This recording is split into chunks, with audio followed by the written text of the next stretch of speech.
Hi everyone. Thanks for attending this virtual fair and webinar. My name's Emma and I'm from the University of Bradford, and I'm joined by Fannis, who is one of our regional managers in country. And I'd like to talk to you a little bit today just about the University of Bradford and Bradford City. There is a slight delay on the presentation, so we're about 30 seconds behind. So what we'll do is we'll have some questions at the end if you have any, and if you just pop those in the chat facility, that would be great.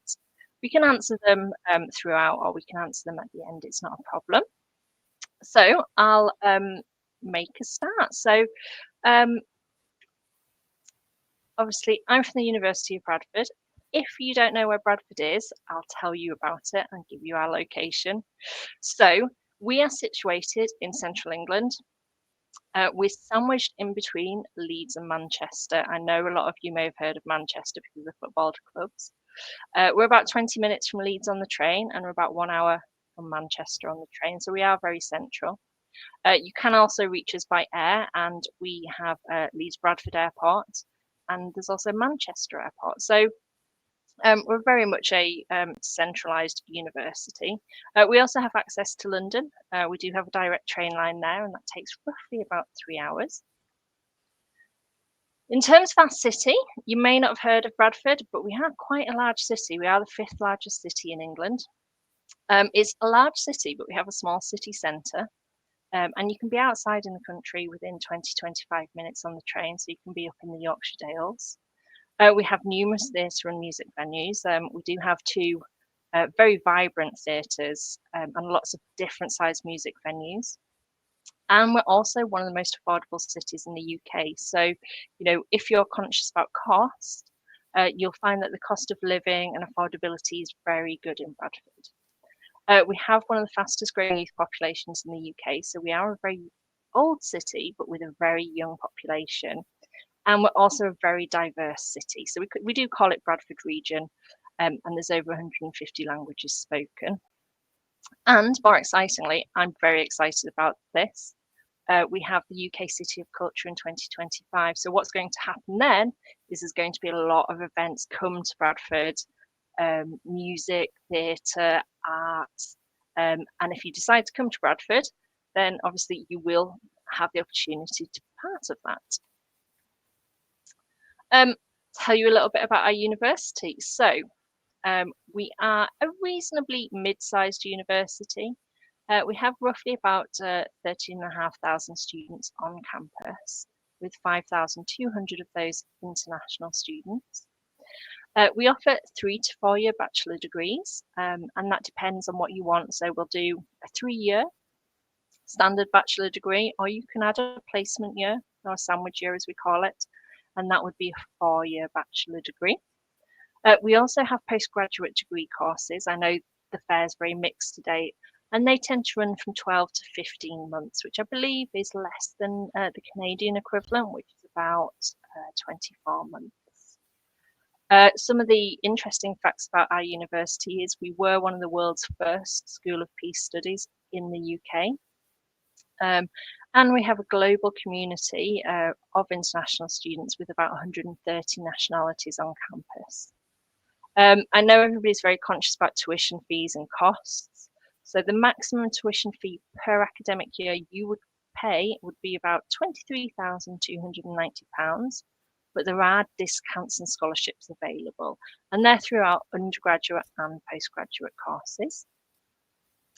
If you're looking at accommodation, we have a range of accommodation on campus as well, which I'll talk a little bit more about. And these vary in cost again, and they vary from roughly about £4,000 to £8,305. So there are a few little facts about our university.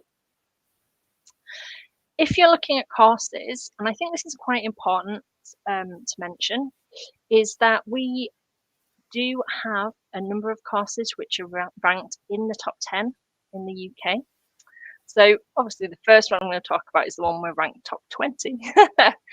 So we're ranked top 20 in the UK for civil engineering and chemical engineering. We have a very strong faculty of engineering. We're 5th in the UK for forensic sciences. We're We're 6th in the UK for optometry. We're 9th in the UK for pharmacy and pharmacology, 2nd in the UK from physiotherapy. And the reason I say that is sometimes when students are looking at courses and they're looking at universities, there may be a really good, top 10 university in the university in the UK. It might be ranked very highly, but actually their speciality is something completely different. So if you're very focused on the course and you know what you want to study, do have a look at those rankings and do have a look at those courses that you want to study, because you may be quite surprised about who has the top courses of what you want to do, and it might not be one of those top 10 universities. We also have a very strong business school. We were one of the first established business schools in the UK, and we are about to celebrate our 60th anniversary there. And we also have some other accolades as well, which I'd like to tell you about. So we're 2nd in the UK for careers and employability, which I'll talk about a little bit further on. We're 3rd in the UK for value for money. So, that goes back to that affordability. And we have been classed recently as 1st in the UK for improving student life chances. Now, the makeup of the university is that we have 4 faculties. So we have the Faculty of Management, Law and Social Sciences. So there you're looking at business management, finance and economics. You're looking at Faculty of Law. And some of you may have already attended some of our management webinars that we've held with the School Finder group. And we also have the social sciences. So there we're talking about our international relations, security studies, and peace studies. And they run over a range of postgraduate and undergraduate courses. We also have the newly named Faculty of Engineering and Digital Technologies. And that covers, again, your engineering, chemical, civil, mechanical engineering. Then we have, our more computer science, cybersecurity. We have AI courses, which fall in there. And then we have our film studies. Now, this is where I've got to remember these off the top of my head. We have film studies, production.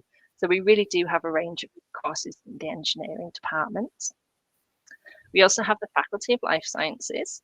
And these, again, we have clinical sciences, undergraduate, and we've just introduced a new postgraduate course for clinical sciences, which allows you to do an MSc and gain work experience, which we're super excited about. We have archaeological sciences and forensic sciences, undergraduate and postgraduate again, as well as optometry and biomedical sciences. And finally, we have the Faculty of Health Studies. This is where you're looking at your physiotherapy, which I know a lot of Canadian students like. We have had Canadian students come and study physiotherapy. We have Master of Public Health, we have Health and Wellbeing, and we have nursing as well. So that all falls under the bracket of health studies. I've popped the link in there so you can have a look at the courses and do your research. Our campus, so we are city centre based. We are a 5-minute walk from the city centre, but I do always say that we are a 5-minute walk to the city centre, 10 minutes back, because you have to walk up a big hill. So, we're not too far from the city centre at all. It is quite a small city centre, it is quite compact, but it does have everything that you need. We have on-site student accommodation. So again, we have the Green, and we have, we work with a company called Unipol, who offers different options there. Any accommodation on our campus is single occupancy. You won't need to share rooms with anybody. You'll get a private bathroom, or you'll share with one other person. And most of the student accommodation also includes security. You'll have a shared space with about 6 people. There'll be Wi-Fi and facilities there for you. We do have an on-site gym that is available for staff and students to use. And again, it has a range of classes, a swimming pool, a climbing wall. It really does offer quite a lot. We also have a dedicated student central. And this is sort of the student union area on campus. It has cafes, bars, event spaces. So it is very much a student place. It also houses the library, which is a 24-hour library. The only time it's closed is when the university closes for holidays, so over Easter and Christmas.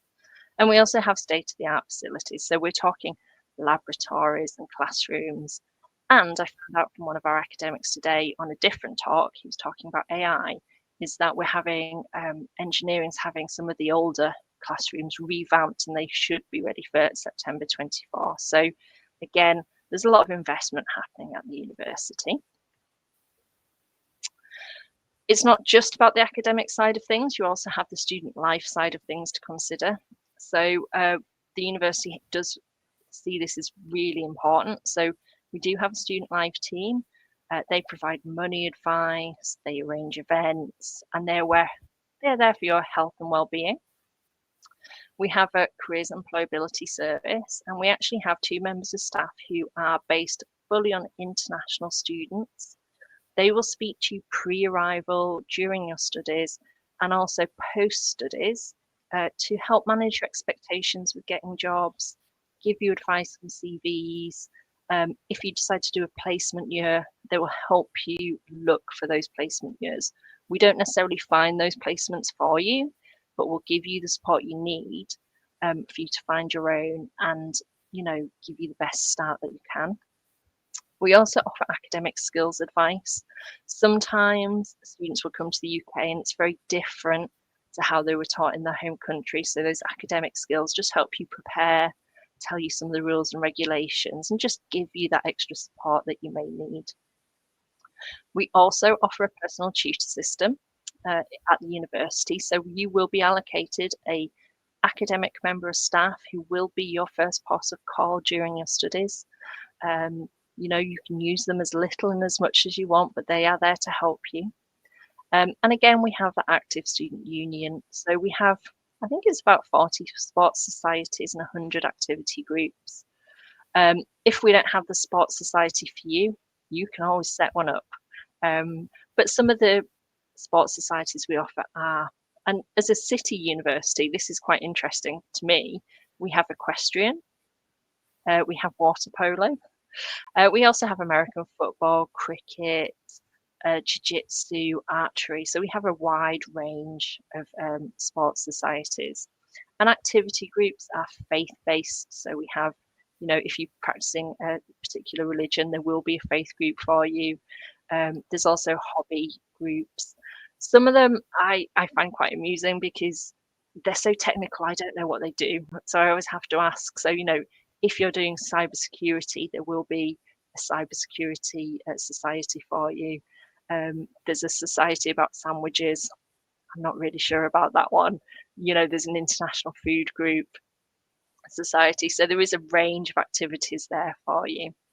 And we also offer volunteering opportunities, which again, the Careers and Employability Service can help you with and advise and offer guidance on that. Now, I know that you might be slightly nervous about studying in the UK, and what I wanted to do was just talk to you a little bit about some of the myths about international study if you're not sure. So, a lot of people think studying abroad is going to be expensive. It doesn't have to be. If you're looking at tuition fees, and the cost of living, and you compare it to maybe your own country, you will get good value for money in the UK. We do offer scholarships to try and reduce some of that financial burden when it comes to tuition fees. We offer good payment plans to pay those tuition fees. And again, we offer payment plans for accommodation as well. Some students think it might be difficult to make friends and fit in, especially if you're coming on your own to a new country. It can be quite overwhelming. But again, that's what the student societies are there for. That's what pre-arrival groups are there for. Is all about making friends and fitting in, and remembering a lot of people who are starting in September or January will find themselves in the same position as you. So don't worry about that. There is an option to be involved and meet new people. I know some students are worried that the degree they study might not transfer internationally. I think this is a myth because our education system in the UK is very good and it's world renowned. If you have a degree from Bradford, you will be able to transfer that to your home country. Those courses are set up internationally with an international base in mind. And I know the application visa process can be very different to your home country. So again, you may feel that the application process is quite complicated. There may be differences in language. There may be differences in qualification language. I was talking to a student from Canada the other day, and he was saying he'd studied the International Baccalaureate. When he looked at UK, it looked like we took higher levels, whereas actually the Canadian system is slightly different and they give grades, or vice versa. It was one or the other. But again, those are what we look at. We have a website which explains all those Canadian qualifications and what they, transfer to what we accept. And I have got a link for that, so I can pop that in the chat. And then there's the visa process. And the visa process is complicated and it can be long and it can be arduous. But we have a visa support team on hand to help you. We run regular visa webinars. Our staff are up to date with new visa rules, and we can help and guide you through that process as well and tell you what you need to know and what you need to do. Okay. Some of the benefits of studying in the UK, again, we've talked about those myths, is that you do get a different cultural immersion in the UK. Canada is Canada, and on paper, a lot of it looks very similar, unless you're in Quebec or Montreal. Most of us speak English, but again, you will get a different experience in the UK than what you have in your home country. You will get academic enrichment, and again, that's just experiencing that new type of study. There may be slight differences in the way we teach. There may be slight differences in the way that you've been taught in the past. So you will get the academic enrichment. I think personal growth is a really big one as well. So, you are taken out of your comfort zone. When you get off that plane, it will be different to you. You have to get yourself used to the way things work in the UK. And it does show that you have resilience, and you do learn a lot about yourself when you study abroad, definitely. There are definite career advantages as well as studying in the UK. So on your CV, you will get a more international idea of what it's like to be in the UK. When people look at your CV, even through a part-time job where you get some of those soft skills, they will see that you've done that in a different country. And again, that goes back to that sort of personal growth. There's also the good bits. There's the travel and exploration. So, again, you can travel and you can visit all places in the UK, but actually, in your holidays, you have the option of popping across the border and the sea to Paris, or you can go to Rome. So again, you have those options for that travel and exploration if that's the way you want to look at that. And you'll get a global perspective. You will be meeting people from different countries, different backgrounds, and you will definitely get a different idea of how things work in the UK. I've put my contact details here. So, if you have any questions, you can email us at the contact details we've put on the School Finder Fair. And I've put our main website up on there. And I've also attached the link to the scholarships. So these are predominantly undergraduate scholarships, but we do offer some unlimited 50% scholarships on some of our courses, including applied artificial intelligence, which I know is a really big course at the moment. There's a lot of discussion around AI. We also do game design and development. And Yorkshire has a really strong video games industry. We do have Rockstar Leeds in Yorkshire, and we have a lot of indie developers around that area. We also have film and television production, and Bradford actually is the UNESCO City of Film. We've also had Marvel series filmed in Bradford. Just quite recently, we had the last Samuel Jackson one. Some of that was filmed in Bradford. We've had Peaky Blinders filmed in Bradford. So again, there's all connections here, and these are all working connections. We also have animations and graphic for games, film and visual technology, and we also have the forensic archaeology and anthropology, which is a popular course, as well as archaeology, heritage, BA heritage and archaeology. I think I may have repeated that one. And we also have chemistry, chemistry, biological and medicinal chemistry. So there's some of the scholarships that we offer there. I don't know if anybody has any questions. I can just stop sharing my screen to bring us back there. Okay. So let's have a look. Let me find this link. I don't think you can see my screen now, which is a good job. But yes, we do have Canadian high school equivalent to UK A levels. I'll pop in the chat if I can work out how to do it. The link to that. But some of our equivalencies would be if you've done a high school completion certificate. I use that as a example. We would be looking at roughly a minimum of 70% to include five grade 12 subjects at level 4 or 5. Again, if you've got a high school graduation diploma, we'd be looking at a minimum of 70% to include 5 611 or 621 grade 12s. And again, a senior secondary graduation diploma would be looking at a minimum of B. So we do have all those on our website. So let me just try and work out how to pop that in the chat. Do we have any specific scholarships for Canadians interested in studying law? We do. This will very much depend on your academic qualifications. We do have a number of scholarships available and a number of discounts depending on where you're from or your academic qualifications. So again, I've got a link to the scholarships, which I can pop in the chat. If I work out, I'm sure Hayley can advise me on that. So yeah, thanks. If you just send me the link, Emma, I'll put it in the chat. Oh, fab. I've got 2 links, so thank you very much. Yeah. Okay.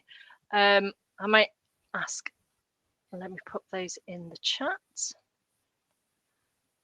Bear with me a second.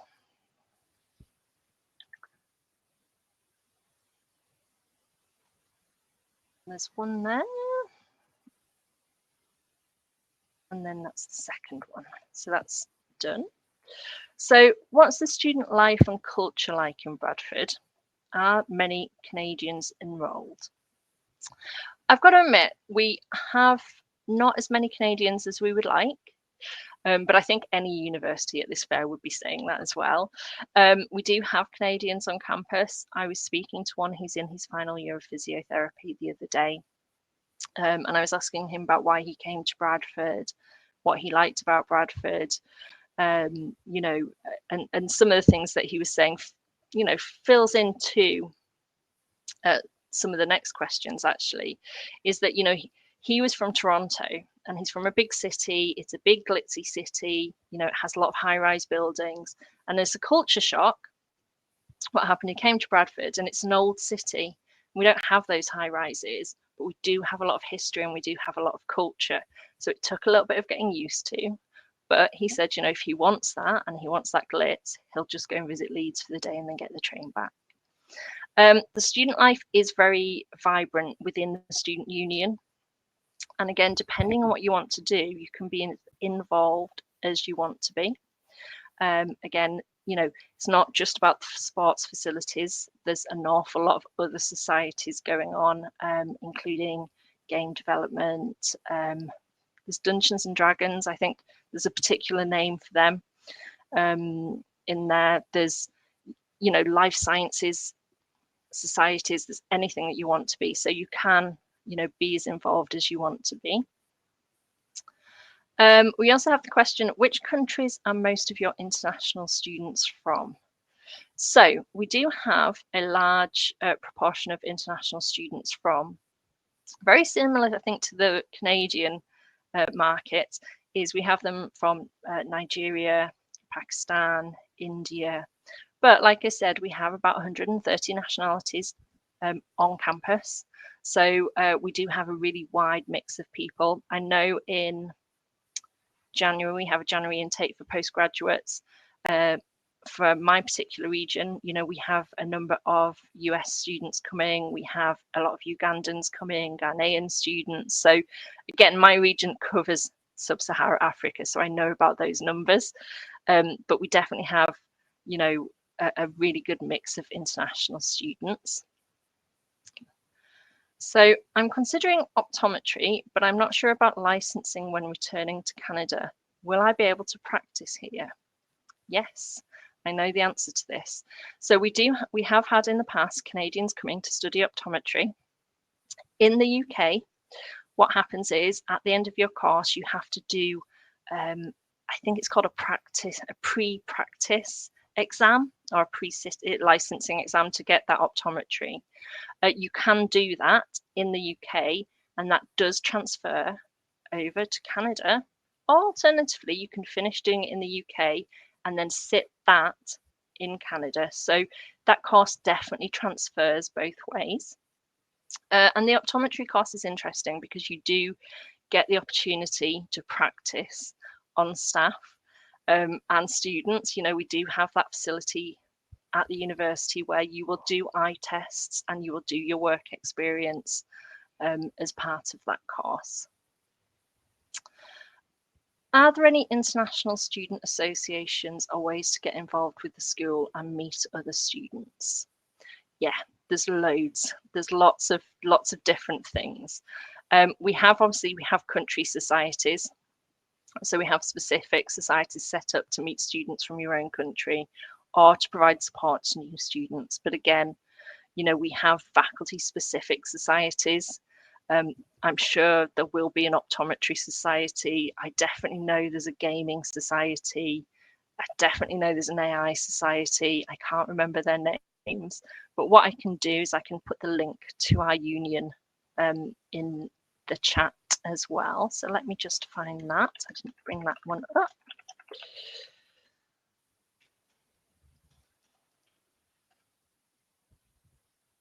Okay, I don't know whether you know the answer to this one, Fannis. Is maths a requirement for your psychology, Bachelor of Sciences and medical focused subjects? No, it's not required. For psychology, we don't look at any specific subject requirements, provided they are able to score a BBC at their final A level. We'll be able to take them with that, provided they get a merit in their BTEC or about 34 points in their IB. We'll be able to take them in with that. Excellent. Yeah. Yeah, some of the sciences and medical focused subjects, you do need a particular level. So if you're coming for life sciences, you would need a chemistry, yes. Not necessarily a chemistry, but you would need a science background. If you don't meet that requirement, what happens is they would probably refer you to one of our partners to study a foundation year, just to bring you up to that level, to make sure that you've got the math, so that you've got the science for those science-based courses. Okay, so Lily's asked a question about religious groups. We do have, again, I think hopefully the link will go in for the student union, but yeah, we do have that as part of our societies, and they vary. We have Christian groups, and I think there's 2 or 3 of them. It's not just one Christian group, there's 2 or 3 because they offer different things. We do have groups, Islamic groups. We have a very strong Islamic society in the UK, in the university, and again, different elements. We do have faith advisors on campus and as part of the students union as well. So it is very much part of our culture at the university to make sure that everybody is supported in that way. So I hope that answers that question. I think, just let me check that I've not missed any. Okay, it's an interesting question. You might need to help me with this one as well, Fannis. What are ways to stand out in university applications as a Canadian student in the UK? So, I think there is a difference in the UK to, and I've done a little bit of work in the US, so there is a difference to the US system. And I'm not sure whether Canada fits in that same way, but from the way you've asked that question, I suspect it maybe does. That a UCAS application, which is our standard undergraduate application or a postgraduate application, is very much focused on the academic side of things. Okay, we want to know, more importantly, that you have those grades. Okay, and that you meet the academic requirements. There's not so much focus on sort of the personal essay, but we do ask for a personal statement. But actually what we want to know from that personal statement is that you, why you want to study in the UK, why you want to study your course, and your motivations for doing so. So, you know, you don't need to write a lot of information. I think if you're applying undergraduate, you get like a 500 word limit. Is that right? Right. Yes. Yeah. You get a 500 word limit, and that's not much you can write in 500 words. So again, that's about why you want to do the course, why you want to study in the UK. There is slightly more focus on personal statements with things like nursing, because again, they will interview you, and that personal statement will form part of that you know, application process to see whether they'll put you through for interview, because they'll need to know that you have those right qualities for something like nursing, or maybe even physiotherapy might be one where they look at that. And I don't know whether you have any tips on those types of personal statements, Fannis. Most likely for the ones for nursing, they would just like to know if you do know what nursing is all about, because some of the students are applying for nursing and they don't even know what nurses do. So first of all, you will need to know what the nurses do. You will need to know about the requirements, because it's actually a very trying course, and it's not just a course for everyone. It's like nursing for me is like a calling for someone. So you cannot just wake up in the morning and say that I want to become a nurse. So you really have to have done your research a lot and know what that is entail, and then have some at least some steps towards the nursing program. So that what have you been doing in preparation in becoming a nurse? So what have you been doing in that aspect? So we look at a lot of things when it comes to nursing. So it is one of the courses that we get to gain all of these things just on when we're doing the initial interview. Yeah, and I think that's similar for some of the life sciences courses. So optometry and physiotherapy are probably very similar, that they need that just that little bit more to them. Okay, Elizabeth asked a question. Is it possible to go to the university after I take a year at college? Okay, so yeah, what we could do with qualifications is you can take a year out and gain work experience. And again, for certain courses, that could be quite important. So for something like archaeology and forensic sciences, I know that the academics are really keen on speaking to students to see what that is. And they're very keen on looking at some of your work experience, your intentions, and what you've done, just to make sure that the course is right for you. If you do 1 year at college or at university in Canada and you decide you want to transfer to the UK, you can do that as well. What we would do is we would look at your qualifications that you've studied to see whether we could let you in on a more advanced entry. So you could maybe, you know, if you've studied 1 year at one university, then whether you can come into year 2. We can do it that way. There is also the option, if you want to is taking a year out to gain, well, not a year out, it's a sandwich year. So you can work for 12 months for most undergraduate courses, where you can take 12 months out as part of a sandwich course to gain work experience. And again, that depends on the skill and the course. Some courses have a element of work placement that you have to do.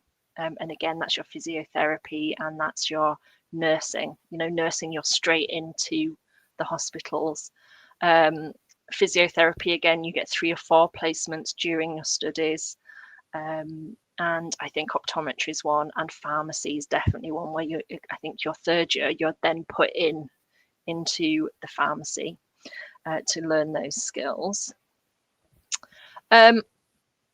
Skills trade courses. Let's have a look. Let me have a look. Do you have any skills trade courses available at the university? I'm not sure what that means. Do you know, Fannis? It's 1 o'clock with Fannis. That's why I'm doing all the talking. Skill trade courses. I am not exactly sure of what he or she means. Yep. Elizabeth, could you expound on the question, please? So you can definitely go into and gain skills from those work experience courses, those sandwich years. You can also take years out. Even as part of your course, you can also do exchange years. So you can go and visit and take your studies to another country. I think it was Tanzania is one of the countries that you can go to, which is a little bit different. Obviously, we have a lot of students. Our UK students want to go to Canada and US, but there are other options, and there's European countries that you can go to as well. I suppose some of the skill trades courses you could be looking at is things like mechanical engineering. But again, I think that's more academic than practical. So you will learn certain skills. There will be lab-based courses. But again, a lot of that will be theoretical as well. So I think you probably have your mechanical engineering, probably biomedical and clinical sciences, I would think, would skill trades, because, they're very specific to what you're looking at there. Let's have a look. Construction, welding, automotive. So yes, we do automotive, and we do construct. So construction would fall under civil engineering. So we do have those types of courses, but I think they're possibly more theoretical than practical. I think there will be practical elements to them, but again, it depends how much practical you want. But again, if you do a year of college in, say, construction, that might lead you very nicely to build up those skills to go into something like civil and structural engineering later on. Do you run graduate courses for nurse and other health sciences? We do. So we do have we have a Master of Public Health, which is very popular in the School of Health. We also have the new MSc, the Clinical Sciences, which is coming in September 2024. We're just waiting for our website to be updated. That will give you the opportunity to go and work in hospitals as part of the MSc. We also have biomedical sciences. If you're thinking about, oh no, that's not health sciences, that's life sciences. I always get them confused. Every time, life sciences and health sciences, I'm terrible. This is why I'm not a nurse. We do have a nursing course, and we do have a social work course, but again, you've got to have experience in those areas to do those courses because they're very practical. Again, social work is a 2-year course and you are put into industry, but you've got to have something which is already related to that area. Hayley's come back on, so I think we've nearly used up our time. Yes, thank you so much, Emma and Fannis. This was amazing. I put a link to the booth, your booth, if you have any more questions, if people wanted to get some more stuff answered. But thank you both. Yeah, thank you, and thanks you, for listening. Some sleep. Take care.